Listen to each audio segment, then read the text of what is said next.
दोस्तों नमस्कार। सत्ता भ्रष्ट करती है और अपार सत्ता अपार भ्रष्ट करती है। Power tends to corrupt, absolute power corrupt absolutely. यह कथन कोई आज का नहीं है, लेकिन मौजूदा वक्त का सच यही हो चला है। और यह त्रासदी भारत के सामने इस तरीके से उभर कर आई है कि इससे पहले भारत में ऐसी बेबसी कभी देखी नहीं गई। सब कुछ खुलेआम हो रहा है, खुलकर हो रहा है।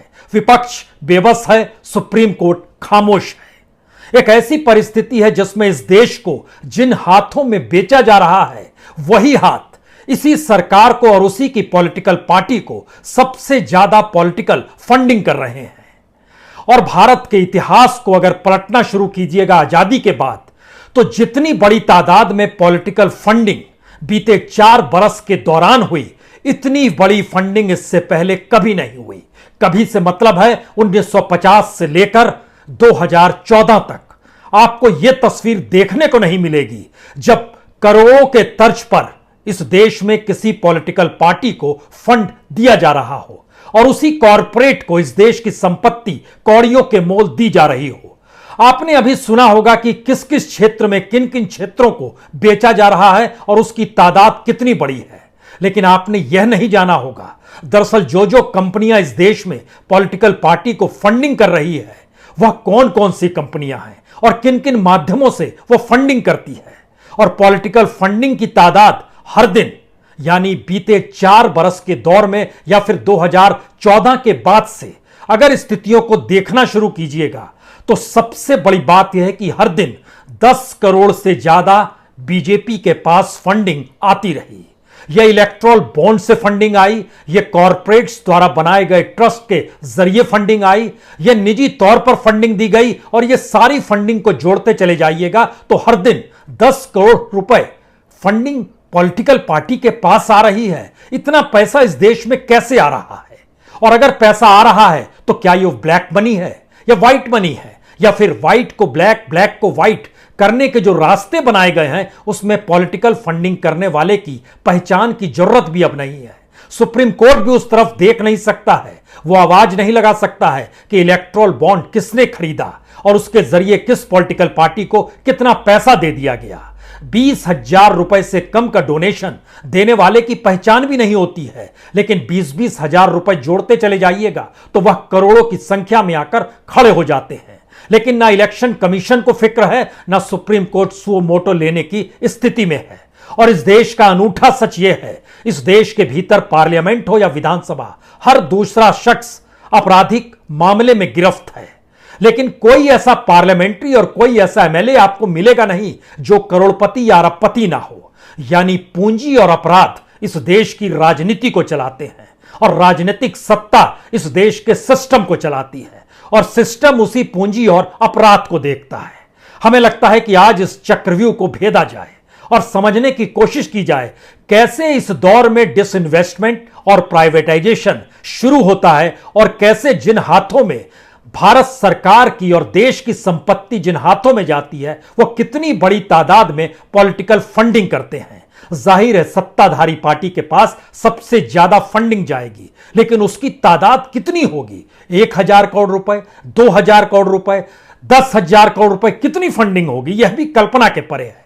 जब इन परतों को खोलिएगा तो शुरू में इस बात का जिक्र हो जाए कि सरकार ने अभी अभी कहा है कि अब नेशनल मोनेटाइजेशन पाइपलाइन बनाई गई है और उसी के मातहत सड़क, rail, power transmission, power generation, gas pipeline, project pipeline, urban real estate, telecom, warehousing, mining, aviation, ports, stadium, सब कुछ को हम बेचेंगे और उसकी रकम भी बता दी गई है। लेकिन सवाल है कि जिन लोगों ने इस दौर में पॉलिटिकल फंडिंग सरकार को की, वह अलग अलग तरीके से की, उसमें कौन कौन सी कंपनियां शामिल थी। जब उस दृष्टि से आप देखना शुरू करेंगे तो आप समझ पाएंगे दरअसल ये वही कंपनियां हैं जिन कंपनियों के लिए सरकार ने नेशनल मोनेटाइजेशन पाइपलाइन का निर्माण किया है और टारगेट लेकर चल रही है अगले 4 साल के लिए। इस साल इतना बेचेंगे, इतना पैसा आएगा, अगले साल इतना बेचेंगे, इतना पैसा आएगा। यह भी टारगेट तय किया गया है और इस टारगेट के तहत 21-22 में 88,000 करोड़ रुपए बेच डालने हैं, यानी इतने कमाई हो जाएगी सरकार की। 2022-23 में 1,62,422 करोड़ का टारगेट है। 2023 में यह टारगेट 1,79,000 का है और 2024 में जब चुनावी साल होगा उस बरस का टारगेट 1,67,345 करोड़ का है। यह है हर चीज को मोनेटाइज करने की स्थिति। लेकिन जो लोग फंडिंग कर रहे हैं उसमें शिपिंग से जुड़े हुई कंपनियां हैं, उसमें कंस्ट्रक्शन से जुड़ी हुई कंपनियां हैं, उसमें मैन्युफैक्चरिंग से जुड़ी हुई कंपनियां हैं, उसमें माइनिंग से जुड़ी हुई कंपनी है, उसमें रियल एस्टेट से जुड़ी कंपनियां हैं, उसमें पावर एंड ऑयल से जुड़ी हुई कंपनियां हैं, उसमें फाइनेंस और इंश्योरेंस से जुड़ी हुई कंपनियां हैं, उसमें कॉरपोरेशंस हैं जो कि प्राइवेट हैं, ट्रांसपोर्ट से जुड़ी हुई कंपनियां हैं, कम्युनिकेशन से जुड़ी हुई कंपनियां हैं, टूरिज्म से जुड़ी हुई कंपनियां हैं। जब इस लकीर को आप समझ पा रहे हैं तो उसके बाद अगले हिस्से में आइए। जो डिसइन्वेस्टमेंट किया जा रहा है उसमें एयर इंडिया भी है, बीपीसीएल भी है, कॉन्कर भी है, शिपिंग कॉरपोरेशन भी है, निप्को भी है, टीएचडीसी भी है, आईटीडीसी भी है, आईपीएल यानी इंजीनियरिंग प्रोजेक्ट इंडिया लिमिटेड भी है, सीईएल सेंट्रल इलेक्ट्रॉनिक्स लिमिटेड भी है, हिंदुस्तान फ्लोरोकार्बन लिमिटेड एचएफएल भी है और इसी तरीके से 23 कंपनियां डिसइन्वेस्टमेंट के दायरे में भी है। अब सवाल यह है कि इस दौर में सरकार ने कितना डिसइन्वेस्टमेंट किया और कितना प्राइवेट सेक्टर के हाथों में पैसा दे दिया और वहां से कितना पैसा पॉलिटिकल फंडिंग के तौर पर आ गया। तो शुरुआत पहले पॉलिटिकल फंडिंग समझ लीजिए।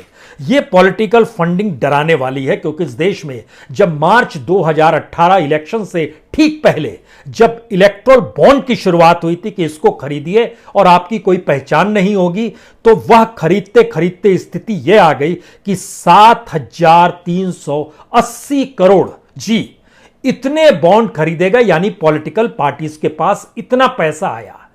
ये सारे बॉन्ड सभी पॉलिटिकल पार्टीज के पास गए, लेकिन बीजेपी चूंकि सत्ता में है और सारे नियम कायदे इस देश के लिए वही बनाती है और उसी की सत्ता है, तो ऐसे में जो इलेक्टोरल बॉन्ड की स्थिति उसके साथ जुड़ी वह तकरीबन 90% बॉन्ड उसके पास गए, 7,380 करोड़, यानी हर महीने लगभग 184 करोड़ 51,59,000 रुपए हर महीने डोनेशन इलेक्ट्रल बॉन्ड के जरिए आ रहे थे। और उसको अगर कन्वर्ट हर दिन में कर दीजिएगा तो 6 करोड़ 15 लाख रुपए प्रतिदिन बॉन्ड्स के जरिए पैसे आ रहे हैं मार्च 2018 के बाद से जुलाई तक।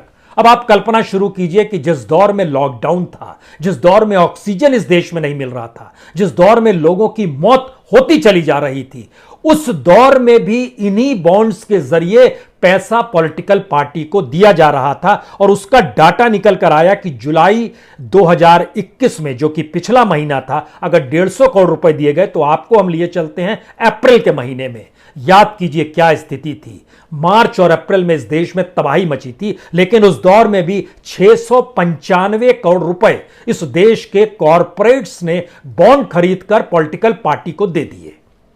इतनी बड़ी तादाद में इस दौर में पैसा दिया जा रहा है पॉलिटिकल पार्टी को, और वही कॉरपोरेट्स दे रहे हैं जिनके लिए इस देश में नियम कायदे उनके अनुकूल किए जा रहे हैं। यानी अगर आप ध्यान दीजिए तो पहली लहर यानी फरवरी से सितंबर 2020 के दौर में पैसा नहीं दिया गया, लेकिन दूसरी लहर के दौर में भी पैसा दिया गया। इस दौर में सरकार का खजाना धीरे धीरे खाली हो चला था।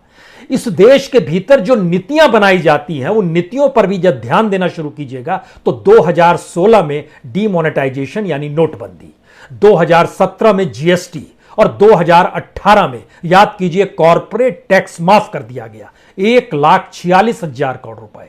इस देश के भीतर में ऐसी स्थिति नाजुक हो गई कि आखिर में सरकार ने उन्हीं कॉरपोरेट्स के लिए अनुकूल परिस्थिति बनानी शुरू की और उन कॉरपोरेट्स ने पॉलिटिकल पार्टी के लिए अनुकूल स्थिति पैसा दे देकर बनानी शुरू की। क्योंकि इस दौर में जो पॉलिटिकल फंडिंग बॉन्ड के अलावे निकल कर आई वह भी कोई कम नहीं है। उसको भी जोड़िएगा तो लगभग 3.5 करोड़ रुपए प्रतिदिन के हिसाब से पैसे इस दौर में दिए जा रहे थे। और यह पैसे इतनी बड़ी तादाद में थे, अगर उसको हर साल के रूप में बाइफरकेट भी आप कीजिएगा तो 2019-20 जो पिछला साल है उसको आप लीजिए, 1,013 करोड़ रुपए जो दिए गए कॉरपोरेट के जरिए, उसमें 2 ट्रस्ट